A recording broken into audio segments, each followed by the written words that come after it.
when we started Forestra and we had Laguna and Jin join the crew, or at least, sorry, join people that were present on the ship that weren't part of the crew, I knew that Jin was going to like become a member just because he's in that similar kind of mindset in like where you had Let from Rave Master, you had Gajo from Fairy Tail, and then you have Jin, where they were all very different. Like they were all enemies, but they weren't like pure evil villains. They're more of guys that just either lost their way or somehow some unfortunate string of events put them in the place that they are now in opposition to the main cast. And I was like, okay, well, we're gonna get Jin in the crew at some point, but when? And then we got him on the physical ship a while ago, but he didn't really see himself as part of the crew. He wasn't official. He didn't want to be friends with Shiki. And I was like, all right, well, he's gonna gotta figure out how he's going to join the crew at this point. What is gonna happen that through events he's going to want to stay? And we knew that Sylph wanted to stay. Like she liked being there. She liked them, and I knew that she obviously would keep him there, like just from that standpoint. But also the fact that we know that they're gonna get connected to the group somehow. Like there had to be something through some events that is like, oh, okay, he's going to now be present. Or if they just wanted to sit forever of like, oh, he's only there because of his sister. But I feel like that wasn't the case. And then we ended up getting the stuff with his backstory, and that now obviously is what helps connect his story to him being a member of the crew. Because after this point, he's going to be very, very grateful to everybody involved after what happened over the Forester arc. But Laguna, though, when Laguna was on the ship, I was like, oh, that's a surprise. I didn't think Laguna would stay. Like, when they went to go get Laguna in general to help Shiki get past that, that the cave of fire, I was surprised, but I was very surprised when it seemed like he was going to become part of the main cast. And I was like, what, really? He's gonna become a member of the Eden Zero? I wonder what the whole plan is with that from Mishima. Because also we end up getting this little girl, Aruna or Alna. Like I've seen multiple translations, and I think it's Aruna.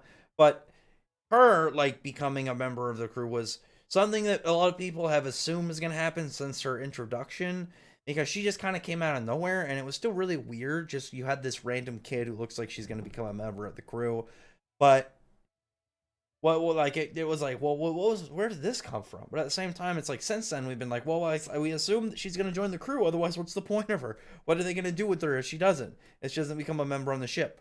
But Laguna has me way more suspicious. Like I've been suspicious of Laguna just because he used to be granted he wasn't like evil, and we don't know if he is evil, but says he has some form of goal. I'm wondering if he is in fact related to Nero in some way or another. Like is he somehow connected to him? Or like, what if he's a chronophaged version of Nero from a different timeline or something? Because we know we always have to take time into account with this. Like maybe he's somebody kind of like Wise, where he ended up getting off of wherever he was. So there's a second version of him somewhere out in like time space. It would make sense of like why it could maybe connect him, like why he would want to go to the high cosmos, and he's been plotting this all along, and it wasn't just, oh well, I just it just happens what we're doing. But like I said, that could just be super thinking out, or he could have something like non-nefarious. Who knows what exactly his is? His is just sus of some kind. We got to keep an eye on him. Keep an eye on anytime he does anything maybe anything subtle, like he put something in his pocket that was like not his or something. Maybe stealing like somebody's badge code or whatever to get into whatever building to get whatever information. Regardless of what exactly it is, if it's crazy time travel stuff or if he's just on some like thievery quest or whatever. Maybe he's part of Oceans. Who knows? Because it is mentioned at the, well, it's not mentioned. It is the title of the next chapter, Ocean 6. So we can assume there are 6 oceans. Maybe he's one of them, or he's related to one of them. Again, who knows? Either way, Laguna is somebody that is definitely a little bit, like I said, sus. So we'll keep an eye on him. Anyway, after that point, we see Moscow and Couchpo, and you have this It's a nice little funny interaction between the two of them. She's just eating, enjoying herself, like having a feast, and here's Moscow just he just seems to be having a good time being around her. So maybe that's a shipwright there. I don't know exactly what Mishima's otherwise plan would be for these two, but I mean, I like it. I wonder if Couchpo is going to be like a reoccurring character, like on the ship, like if she's gonna live on the maybe live on the Eden Zero, but she's not like an official member, or like maybe she's like somebody who just kind of like works there. Like if you had looking over at Fairy Tale, you have the Fairy Tale Guild. It's like somebody that just kind of like works maybe at the bar to be like a waitress. Because I know there have been characters that have been mentioned that go there and either like hang out or do something in relation to the guild, but aren't officially a member. They aren't wizards or doing things. Maybe we can get that with Couchpo. Who knows? Maybe she'll end up leaving at some point. But I mean, she's in a different cosmos, and her being out here in general was already like really surprising. Maybe she's actually strong. Who knows? Either way, I thought that was just a really funny thing between the two of them. The stuff with Arena and relating back with Valkyrie, like people are just sad that they've lost these unfortunate machines, and I do think Mishima is doing a really good job at depicting the machines being just as human as like the humans are. Like the only real difference is like what kind of makes them live. Like instead of a heart, blood, organs, and everything, they have all these machinery parts. Because that is like when you eventually get advanced enough in like a machine of trying to replicate a human, it would literally just be what witches, like essentially any of the shining stars, where if you didn't know they were robots, cyborg androids, whatever you want to call them, even if you didn't know that they were that, because actually, yeah, because cyborgs are like part human, part machine, whereas like androids are just humanoid machines, if I'm correct. But anyway, you know what I mean. And if we didn't know that they were androids, then we would just assume they're people with these weird hands or lines or something. Either way, I think Mishima's been doing a really good job of that in Eden Zero, and I think that his style fits conveying that very well, because that's something that you can get in a series that somebody might try and push. I know it was like in some, I think it was like was it in the Han Solo movie? You had like the robot that was like for robot rights, and it's like at no point ever otherwise in the series between besides like C3PO and R2 were robots ever like kind of put on the same kind of pedestal as like any of the, like, not just human, like any alien race.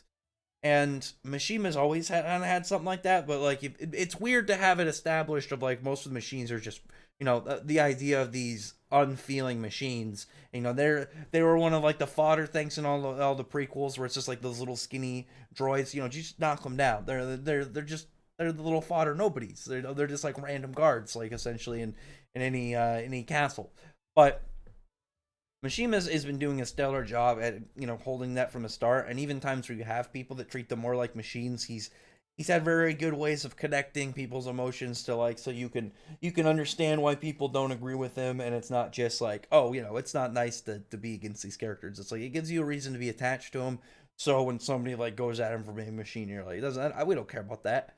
They're still they're still treated and seen as his characters just like anybody else. I do genuinely really like what Mishima did in this chapter, because it was between two characters both that were very sad about losing their robot companions. And granted, Witch is an android, so Valkyrie being of the same race, but it's like you still have to take into account like the people reading them have to grasp like their emotional side of things, and they're still um they're still feeling what them losing a friend is going through.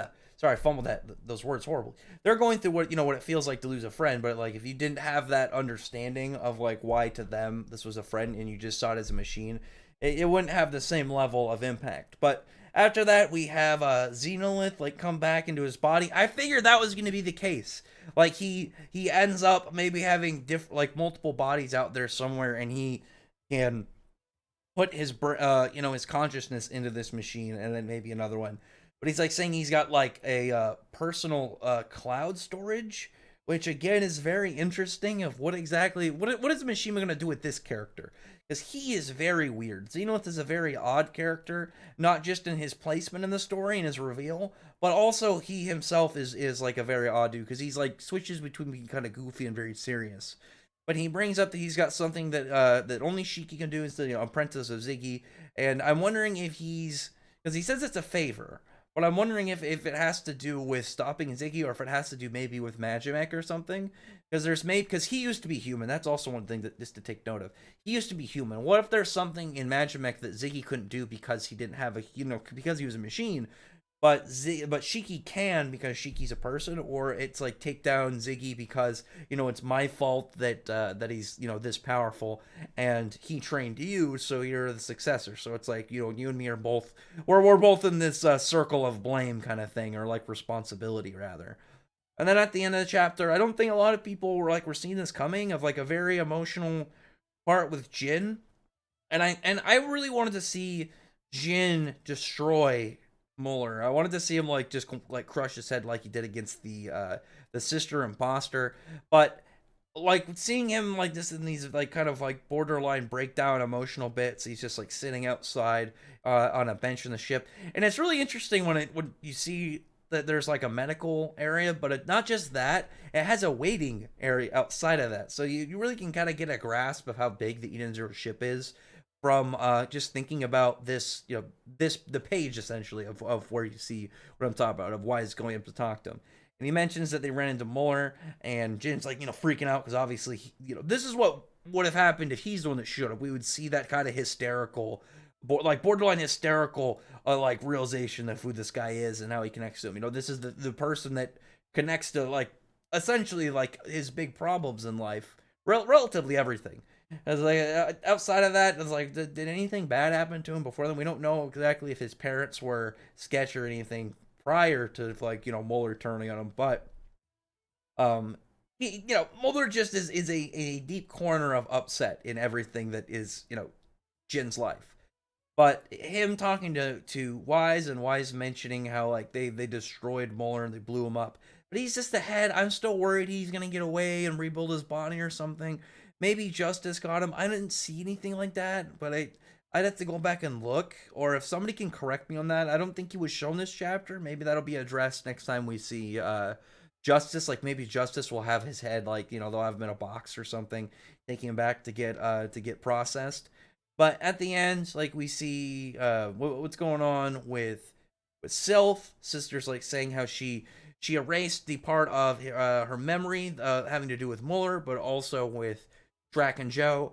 And I was talking to a little bit to Quan Credle about this, because he didn't like the fact that they were erasing her memories.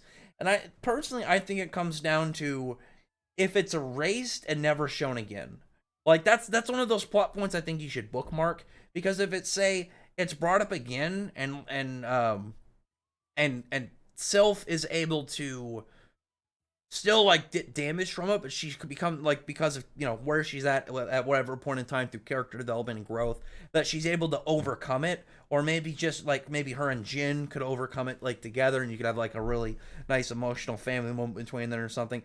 Anything like that, where it's like because of where we're at now that this isn't as painful, and I'm strong enough now, I can conquer this dark emotion, this dark memory kind of thing. That to me is how I think this could be useful. I would have liked it better if it just kind of quelled it, and she stayed in that deadpan face with her robot speaking for her, like showing the emotional side. If she's going to, I will say, if Mishima's going to have her be whatever her normal self is, she better have some form of really fun personality and not just being really nice, because she seemed really fun. But one of the ways that was kind of complimented combined was that it was like through her deadpan face that made it a little bit more entertaining for her. But I will say though, if Mishima just outright, it's like, okay, her memories of these are gone, she's gonna be normal, I think that they should at some point return and become a plot point, and either be like an actual fix instead of just like pretty much a band-aid, you're just kind of covering it up, like some form of, it's like the difference between a band-aid and surgery essentially. It's like, we need to get this fixed now. This is make or break kind of time. This isn't like we're gonna do something just for the moment. So we'll see on that. That's a little bit of a weird one for me, because I can fully understand the idea of like, oh, I'm not too keen on just being erased. I can agree on that, but it depends on how that really works out overall. I have the kind of idea that how Mishima might be doing it, but we'll see. He might have just decided, to use it as an easy way to get Jin onto the crew. I'm okay with that if it ultimately is that, but it'd be upsetting for Sylph's character. But regardless if it gets Jin in there, then that is still a plus. Net positive. But anyway, other than that though, comment below. I am excited for the next chapter because if we're seeing the oceans, we might see Nero, but also like if we don't see Nero, I'll be happy just seeing like his forces, even if it's not all 6 of them. If we just see like 2 or 3 of them, I really want to see more big characters in the series because we're always gonna get like more characters when we get the new arcs. But those big people that hold weight of just like a title or someone you're waiting for, it's kind of like the next time we'll get a member of the Galactica. Like just them showing up will be really cool because we already have like an idea of how strong they're going to be. We know they're going to have crazy powers and influence and stuff. They have their own crews. It's going to be really fun to see. So anyway, other than that, though, comment below. Tell me your thoughts are about this this chapter and how you think this is going to like kind of play out. I'm very much excited, like I said, for the next chapter. But other than that, though, comment below, thumbs up the video for the like button, subscribe button, check out the other videos. Rather than that, I appreciate everybody's already subscribed. Thank you all for listening. Bye.